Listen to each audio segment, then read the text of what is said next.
Hello. ആ സാഗരേ, ഞാനാടോ കുറുപ്പ്. സാറായിരുന്നു? അപ്പൊ താൻ എന്റെ നമ്പർ വരെ ഡിലീറ്റ് ചെയ്തായിരുന്നു? അയ്യോ സാറേ, അതല്ല. ഏതല്ല? ഞാനേ ബിസിനസിന്റെ അക്കൗണ്ടൊക്കെ ഒന്ന് ചെക്ക് ചെയ്യായിരുന്നു. പ്രോഫിറ്റ് നോക്കി വെക്കാനല്ലേ പറ്റൂ. ചെലവഴിക്കാൻ പറ്റാത്ത തരത്തിൽ കോടതി കുരുക്കിട്ട് വെച്ചിരിക്കല്ലേ. ആ, എന്റെ കാര്യവും ഒരു തരത്തിൽ പറഞ്ഞ അങ്ങനെ തന്നെയാ. എനിക്ക് താങ്ങായിട്ടൊരു മകനുണ്ടെന്ന് പറയാനേ പറ്റൂ. ഉപകാരം മുഴുവൻ ആ വന്ദനയ്ക്കും മാധവനും. എന്തൊക്കെയോ കൂടോത്രം ചെയ്ത് അതുങ്ങൾ രണ്ടും കൂടി എന്റെ മകൻ ജഗനെ എന്റെ തന്നെ ശത്രുവാക്കി കൊണ്ടിരിക്കുക. എങ്ങനുണ്ട്? അതൊക്കെ ഉടനെ അവസാനിക്കും. മാധവന്റെ വസ്തുവിന്റെ ആധാരം വരെ ഞാൻ സാറിനെ കൊണ്ടുവന്ന് ഏൽപ്പിച്ചില്ലേ. അതോടെ ജഗന്റെ റെക്കമെൻഡേഷനും പൊളിഞ്ഞു. മാധവൻ നായരുടെ ലോൺ എടുപ്പും തീർന്നു. ജഗൻ വിചാരിച്ച ഒരു പുല്ലും നടക്കില്ലെന്ന് മനസ്സിലായി. മാധവൻ നായരെ പോലീസ് സ്റ്റേഷനിൽ നടക്കാൻ ജഗൻ വിചാരിച്ചിട്ട് നടന്നോ? ഇല്ലല്ലോ. അതിന് മാധവൻ നായരുടെ മരുമകൻ വിക്രം വരേണ്ടി വന്നു. അങ്ങനെ പതിയെ പതിയെ ജഗന് മാധവൻ നായരുടെ വീട്ടിലുള്ള സ്വാധീനം കുറഞ്ഞു കുറഞ്ഞു വരുന്നു. പക്ഷെ പണം കയ്യിലില്ലാത്തതുകൊണ്ട് ജഗൻ തൽക്കാലം പിന്നോട്ടടിച്ചു എന്ന് കരുതിയാ മതി. എടോ, ഇനി ഒരു അവസരം കിട്ടിയ അവൻ കൊടുങ്കാറ്റായിട്ട് തിരിച്ചു വരും. അതാണ് എൻ്റെ മകൻ ജഗൻ. സാറൊന്ന് അടങ്ങ് സാറേ. മാധവൻ നായരുടെ വീട്ടിൽ ഇനി ഉണ്ടാകുന്ന ആഭ്യന്തര ചുഴലിയിൽ പുറത്താവാൻ പോകുന്നത് നമ്മുടെ ജഗന്. പുറത്താക്കുന്നത് മാധവൻ നായരുടെ വീട്ടിൽ പൂർണ്ണാധികാരം കൽപ്പിച്ചു കിട്ടിയ മരുമകൻ വിക്രമായിരിക്കും. അതുകൊള്ള ജഗനെ ആ വീട്ടിൽ നിന്നും പുറത്താക്കാൻ വിക്രം വിചാരിച്ചാൽ നടക്കും, ഉറപ്പ്. അതാണിനി നടക്കാൻ പോകുന്നത്. മാധവൻ നായരുടെ മരുമകൻ എന്ന അധികാരം ഉപയോഗിച്ച് വിക്രം ജഗനെ മാധവൻ നായരുടെ വീട്ടിൽ നിന്ന് അടിച്ചു പുറത്താക്കി ചാണകവെള്ളം തെളിക്കാൻ പോവാ. അതോർക്കുമ്പോ തന്നെ മനസ്സിനൊരു സുഖം. ഫോൺ വെച്ചു ഞാനതൊന്ന് മനസ്സിൽ ഉറപ്പിക്കട്ടെ.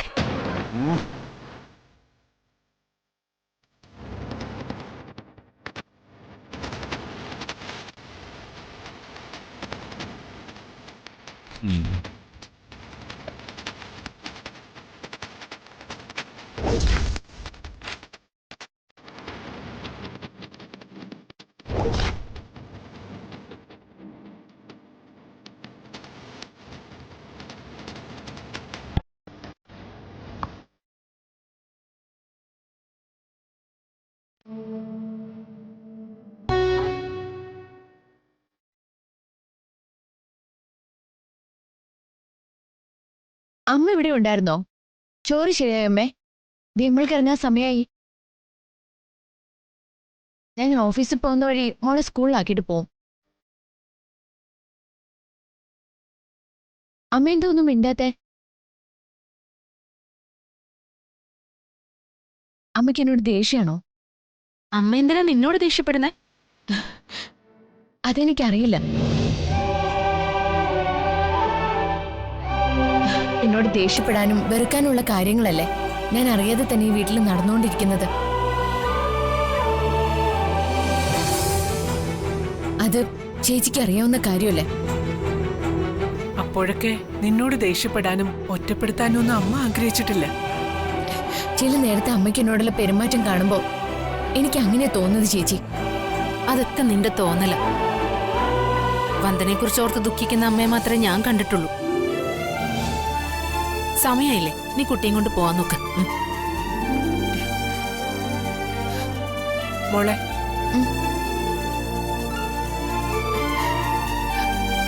നിനക്കിപ്പോ എന്താ അമ്മയെക്കുറിച്ച് അങ്ങനെ ഒരു സംശയം തോന്നാൻ കാരണം?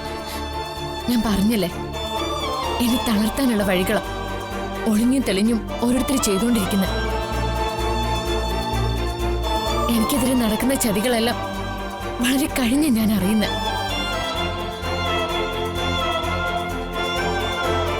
ഇപ്പോ പുതിയ പ്രശ്നം വല്ലതും നടന്നോ എന്ന ഭയം കൊണ്ടാണ് ഞാൻ ചോദിച്ചു പോയത്.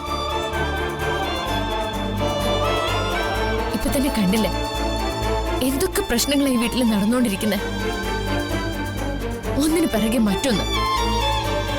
പ്രമാണം കാണാനില്ല, അച്ഛനെ അറസ്റ്റ് ചെയ്യുന്നു, ഗർഭം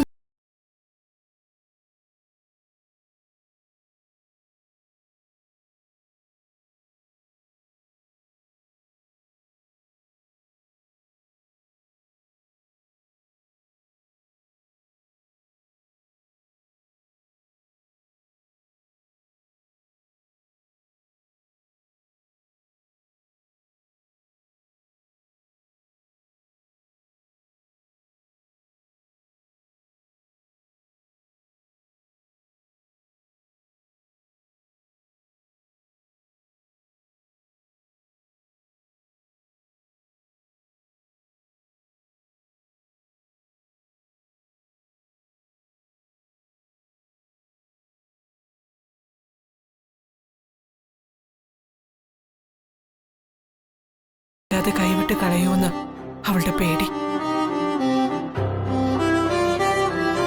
ഇല്ല സുചിത്രേ, സുഖത്തിലും ദുഃഖത്തിലും ഞാൻ വന്ദനയ്ക്കൊപ്പം ഉണ്ടാവും.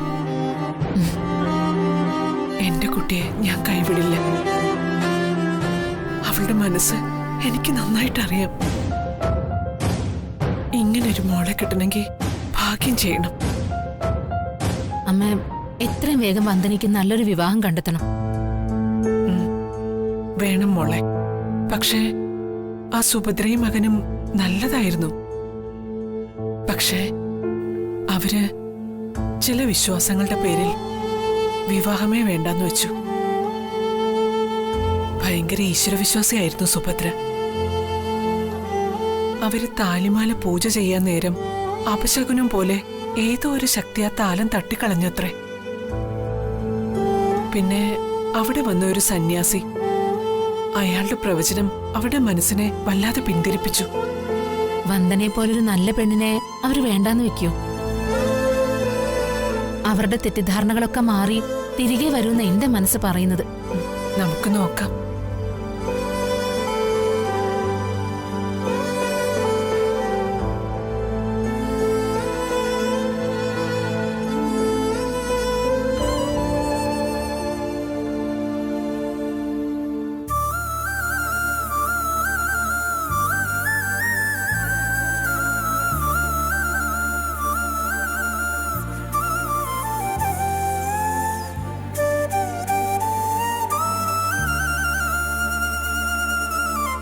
ഹരി, ഞാൻ പറഞ്ഞാലൊന്നും അച്ഛൻ കേക്കില്ല.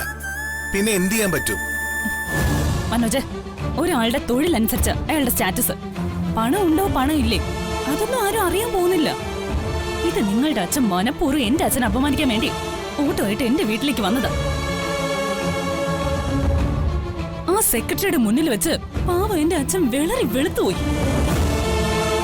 അദ്ദേഹമേ 10 കൊല്ലം ഈ നാട്ടിലെ MLA ആയിട്ട് ഇരുന്ന ആളാ. അന്തസ്സും ആഭിജാത്യമുള്ള ആളാ. 7ാം കൂലിയായ നിങ്ങളുടെ അച്ഛന് പൈസയാണ് ആവശ്യമെങ്കിലേ ഞാൻ എന്റെ അച്ഛൻ്റെ വാങ്ങിച്ചു കൊടുത്തേനല്ലോ. എന്നുവെച്ച് നീ ബിസിനസ് ചെയ്ത് തൊലച്ച പൈസ എനിക്ക് അച്ഛനോട് ചോദിക്കാൻ പറ്റില്ല. ഓട്ടി ഇറക്കും എന്നെ. അല്ലേലും ഒന്നിലും കൊള്ളരുതാത്തവന്റെ കൂടെ മതിൽ ചാടി പോയതിന്റെ പഴി ഇതുവരെ തീർന്നിട്ടില്ല. ഒന്നും വേണ്ടിയിരുന്നില്ല. ഏത് നശിച്ച നേരത്താണാവോ നിന്റെ കൂടെ ഇറങ്ങി വരാൻ തോന്നിയത്. മടുത്തു. ഒരു ബിസിനസ് നടത്തി വിജയിച്ചവനാണ് എന്റെ ഭർത്താവ് എന്ന് കാണിച്ചെങ്കിലും അച്ഛന്റെ മുമ്പിൽ നിനക്ക് നിവർന്നു നിൽക്കാൻ ഒരു സ്പേസ് ഉണ്ടാവുമെന്ന് വിചാരിച്ചതാ. കുടിച്ചും കൂത്താടിയും അത് നശിപ്പിച്ചില്ലേ. അവസാനം ഒരു കുഞ്ഞുണ്ടായിരുന്നു. അതിന്റെ ചിരിയും കളിയും കണ്ടെങ്കിലും അച്ഛന്റെ മനസ്സ് മാറ്റാന്ന് വിചാരിച്ചപ്പോ എല്ലാരും കൂടെ അതിനെയും കൊന്നില്ലേ. ഓരോന്ന് ആലോചിക്കുമ്പോ എനിക്ക് ഭ്രാന്ത് പിടിക്കുവാ. വീട് മനോജ് അങ്ങോട്ട് തുടരെ തന്നെ.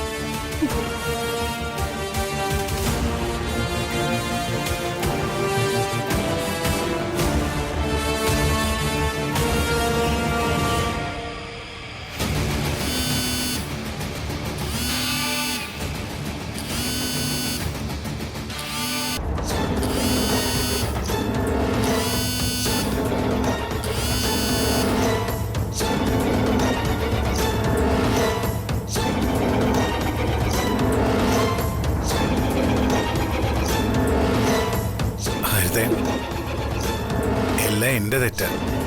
ഈ സമയത്ത് നീയും കൂടി തൊടില്ലെന്നല്ലേ പറഞ്ഞ അങ്ങോട്ട്.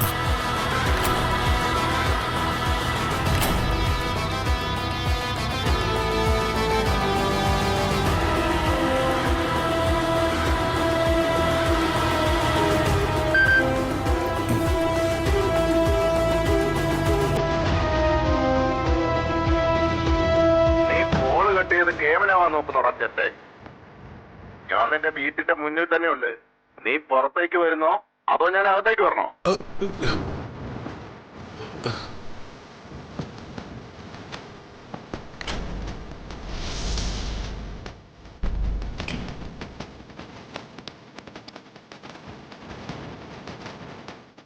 എന്താ മനോജ്, അല്ല, ഞാനേ ഇപ്പൊ വരാം.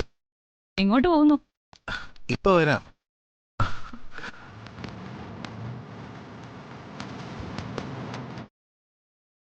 ഇത് എന്തൊക്കെയോ ചുറ്റിക്കളി ഉണ്ടല്ലോ.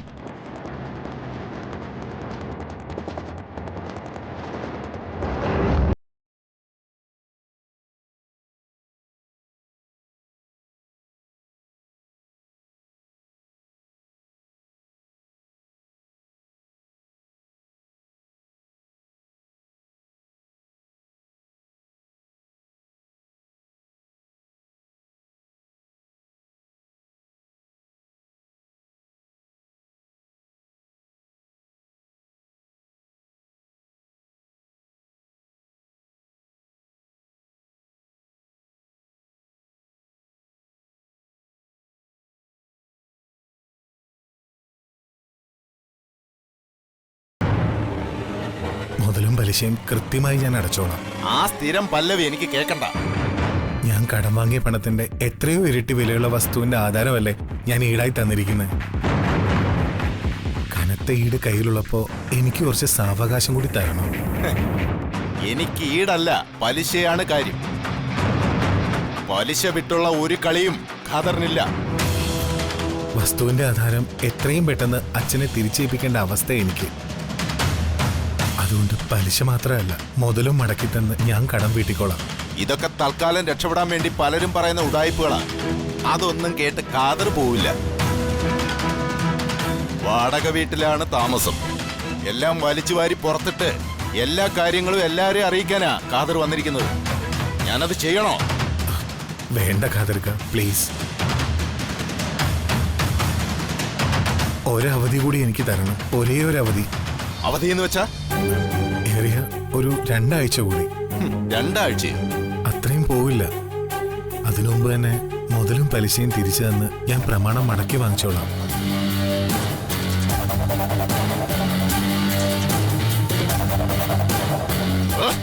എന്ത് പുണ്ണാക്കെങ്കിലും ആവട്ടെ, ഒരു അവധി കൂടി ഞാൻ തരാം. അന്ന് ഞാൻ വരുന്നത് ഈ രൂപത്തിലായിരിക്കില്ല.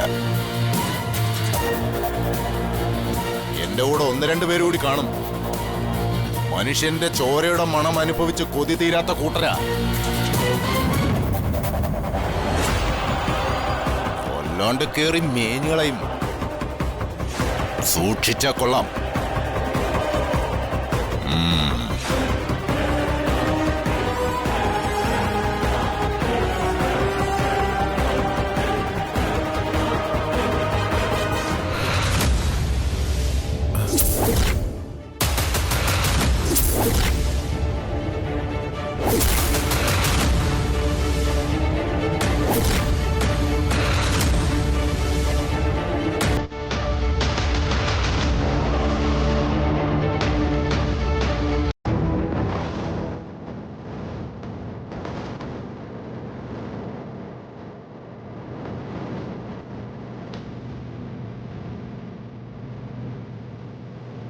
നീ വീണ്ടും തുടങ്ങിയടാ.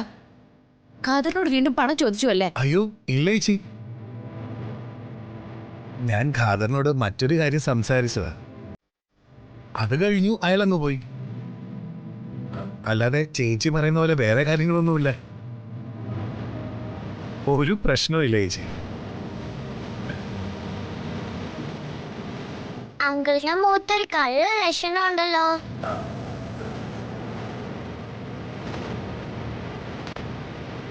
നീ വാങ്ങിയ പണം മടക്കി ചോദിക്കാനല്ലേ ഖാദർ വന്നത്? ഇന്ന് വീടിന് പുറത്ത്, നാളെ വീടിനകത്ത് കയറി തന്നെ അയാൾ ഭീഷണിപ്പെടുത്തും. അച്ഛനമ്മമാരെ ദ്രോഹിച്ച് ഇനി നിനക്ക് തൃപ്തിയായില്ല അല്ലേ? കുടുംബം മുടിക്കാനുണ്ടായ ഒരു ജന്മം, കണി കാണാൻ പോലും കൊള്ളാത്തവനാ നീ.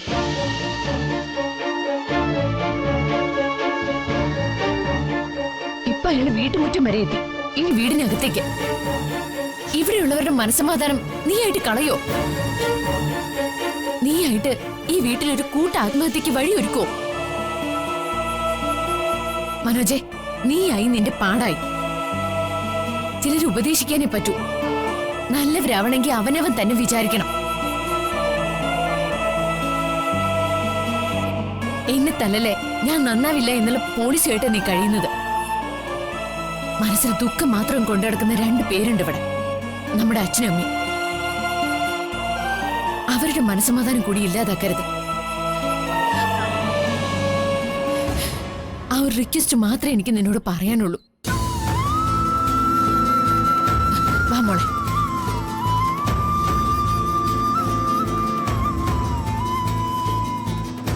അങ്കിൾ, എന്തിനാ അങ്കിൾ ഇങ്ങനെ വിഷമിക്കുന്നത്? മോളെ, അങ്ങളൊരു ആഴക്കടലല്ല. നീന്തി കയറണോ മുങ്ങി താഴണോ എന്നറിയാൻ പറ്റാത്ത അവസ്ഥയിലാണ്. അങ്കിള് വിഷമിക്കണ്ട. കാത്തിരുന്നു കണി കണ്ട നാൾ മുതൽ കൺമണിയേ, നിന്നോട് മിണ്ടാൻ വാക്കില്ലയോ? തനിയേയിരുന്നു ഞാൻ ഓർത്തുപോയി പഴയ പാട്ടിൻ പവിഴമല്ലിയിൽ വിരിഞ്ഞു മകളെ, നീ മറന്നുപോയ ശിശിരം. വെണ്ണിലവ് കണ്ണ് വച്ച വെണ്ണക്കുടമേ, വെള്ളി വെയിലും വച്ച പാദസരമേ, എന്റെ നെഞ്ചിലുറങ്ങണ മുല്ലക്കൊടിയേ, മുത്തിനുള്ളിൽ നിന്നെടുത്ത മുത്തുമണിയേ. സുചിത്രേ, മാധവേട്ടന്റെ ഈയിടെ ആയിട്ടുള്ള പെരുമാറ്റവും സ്വഭാവവും ഒക്കെ എന്നെ വല്ലാതെ പേടിപ്പെടുത്തുക. എന്താ അമ്മേ? പ്രമാണം കാണാതായപ്പോ കാണിച്ച വിഭ്രാന്തി, പോലീസ് അറസ്റ്റ് ചെയ്യാൻ വന്നപ്പോ എല്ലാം നഷ്ടപ്പെട്ടവനെ പോലെയുള്ള നിൽപ്പ്, ചില നേരത്ത് മാധവേട്ടന്റെ മറ്റുള്ളവരോടുള്ള സമീപനം. മാധവേട്ടന് എന്തോ അപകടം പറ്റാൻ പോകുന്നു എന്നുള്ള ഒരു പേടി എനിക്കിപ്പോ. അമ്മ പറഞ്ഞത് ശരിയാ. അന്ന് വിക്രം വന്നില്ലായിരുന്നെങ്കിൽ ചിലപ്പോ ചീറ്റിംഗ് കേസിന് കോടതി ശിക്ഷിച്ചേനെ. അമ്മ, നമുക്ക് ആ വീട് പണി വീണ്ടും തുടങ്ങണ്ടേ? എങ്ങനെ മോളെ അത്? കയ്യിലും കഴുത്തിലും കിടക്കുന്ന ഈ സ്വർണങ്ങൾ പണയം വെച്ചാ എത്ര കിട്ടും? അതല്ല, വിറ്റൂന്ന് തന്നെ ഇരിക്കട്ടെ, എന്ത് വിട്ടാന്? ആ പണം കൊണ്ട് വീടിന്റെ തറക്കല്ല് കെട്ടാൻ പോലും തികയില്ല. വിക്രം സഹായിക്കാന്ന് പറഞ്ഞിരുന്നതല്ലേ? ആ പണം വാങ്ങാൻ വന്ദനയുടെ ആത്മാഭിമാനം സമ്മതിക്കില്ല. എന്നാ ഞാനൊരു കാര്യം പറയട്ടെ? എന്താ മോളെ?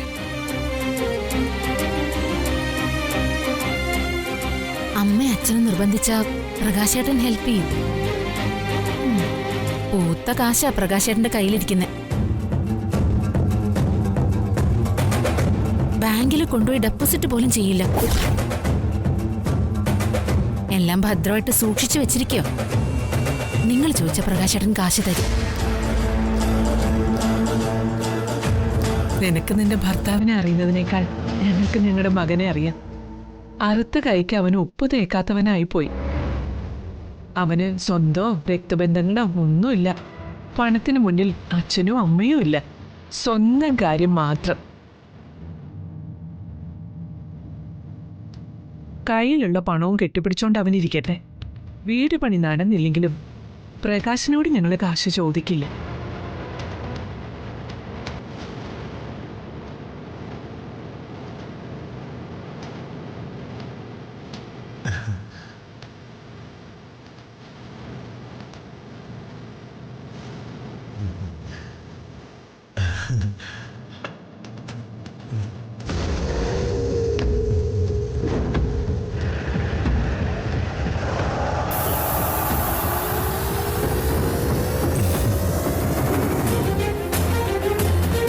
മനോജെ ഇത്ര ദാഹം? ഒന്നുമില്ല. പ്രകാശേട്ടൻ ഓഫീസിൽ പോയില്ലേ? സമയമായല്ലോ. പ്രകാശേട്ടനിപ്പോ മെഡിറ്റേഷന്റെ സമയം. ഇപ്പൊ ആരും ശല്യപ്പെടുത്താൻ പാടില്ല.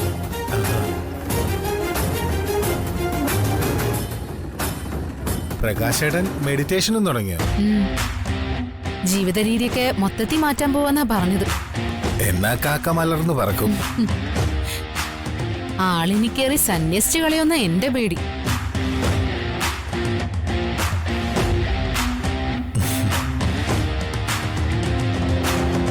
അതെ, ജീവിതത്തിൽ വിരക്തി വന്നവർക്ക് ആ സന്യാസമൊക്കെ പറഞ്ഞിരിക്കുന്നത്.